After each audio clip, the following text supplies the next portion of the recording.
In our next project design tutorial, we'll go over how to make a Facebook ad. Facebook ads are similar to the industry standard ad designs, so we'll go over the basics really quick and then design an ad in a standard size. Single ads are the easiest type to do, as the other options Facebook gives you for ads are multiple image ads, video ads, and a few more. As before, we want to open a new image with the correct size. The standard Facebook ad size is 1200 pixels by 618 pixels. Let's open an image with this size now.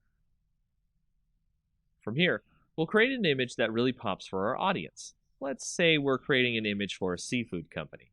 Let's go grab an image of some great lobster dinner.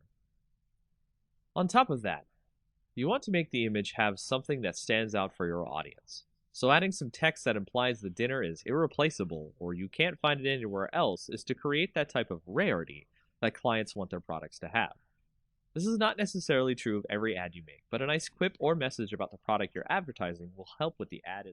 We'll add that in, and then we'll touch up the image by adding a quick inner glow filter, and adding more of a vignette look by adding a dark glow, but only around the inside edges of the image. After that, you're done and ready to continue making more ads for Facebook pages. These are the ads you typically will see in Facebook feeds.